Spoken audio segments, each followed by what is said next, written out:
So the key word tonight is choices. And we lack choices in all the decisions that you guys have made.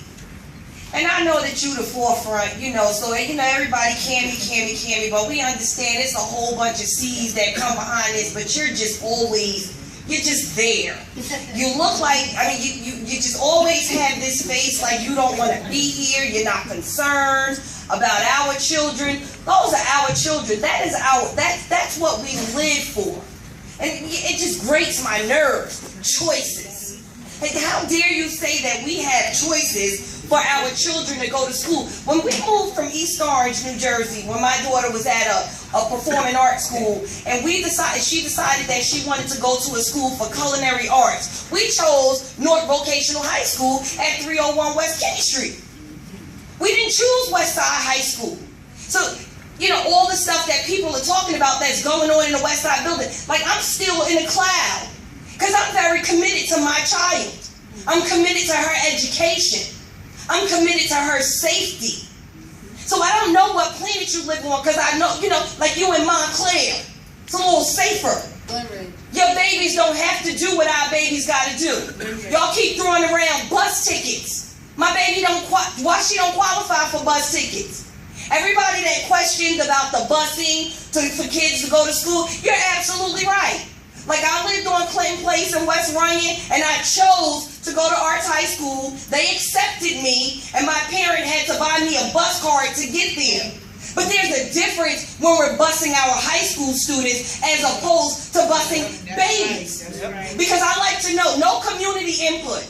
Does Tiffany Hardrick still work for you?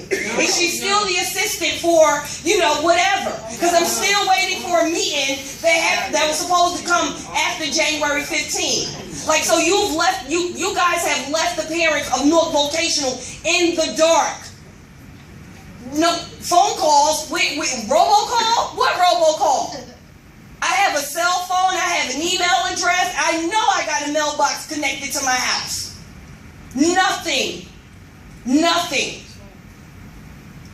I'm glad you brought up the point of the pedophiles. Babies outside, 6 o'clock in the morning. Each and every shelter has to release their residents at 6 a.m.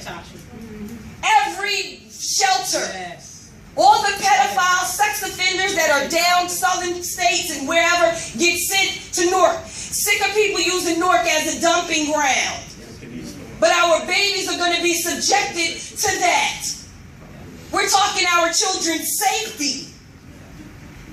You keep talking about, in a lot of the schools that weren't on the list is because when the first One Newark plan came out, there were schools that were slated to be closed that never made it to the list, so parents didn't know. Yes. So then by the time they did that One Newark fiasco, and figured it out, then it was like, what do we do? Statement, please. Yeah, I'm going to finish. I'm the last speaker. Just give me 2 seconds. We talking about that was the least of the selected schools because it's nonsense. So I have 2 more points because you started out talking about charter schools were promised free space. And that was before my time back in Newark Public School.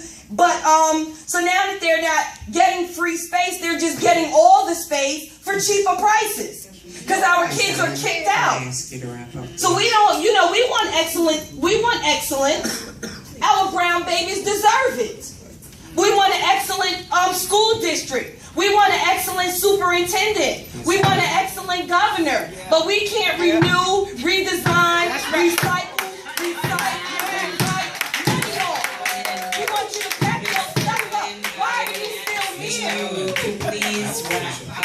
I'm wrapped up. I'm respectful. I'm wrapped up. I want to be respectful of you, Miss Allen. Your time is ended. We ain't got all these reads. Our babies don't get a chance to relive their lives. I'm on the speakers list. Could you check that list? I've seen At the business meetings, we have 10 speakers. I was only number 9. I counted it. You were number 10. I was 9. All right, some people didn't speak, so recheck that list, please. I was 9. I called them in the order that they were written on, they're from the not first 10, one are down they? to 10. They weren't 10. Myra Molina, Brenda Scott, Wilhelmina Holder, Grace Apia, Joseph A., other student, Denise Crawford, Deborah Smith Gregory, Kathleen O'Prey, Lauren Williams, and Natasha Allen. So he could be here, let him speak. I was not. It's all right. Go ahead. I'll say. That ends our public participation. We will stay after the meeting if there are any issues that need to be brought forward from the community. I will be here after the meeting if anybody needs to. Excuse me, President Hassan, I'd just like to ask a question based on something that was said by one of the public speakers. At this time, board members can respond or say something. Is it you're going to ask the question to me or? I'm going to ask a question of the district based on a question that was asked or an issue that was brought up by a public speaker. Board members are allowed to speak. Okay, so your question. Okay, so my question is basically, can we get an update? I know Ms. O'Prey does come to every board meeting, and she does reiterate the same issue regarding the preschool students, and we are approaching the opening of school. So I would like to know if we can have a update either now or if we can receive it in writing specifically as to what the situation is, or will each and every preschool student be in an appropriate facility for the opening of school, and if we could just have specifics on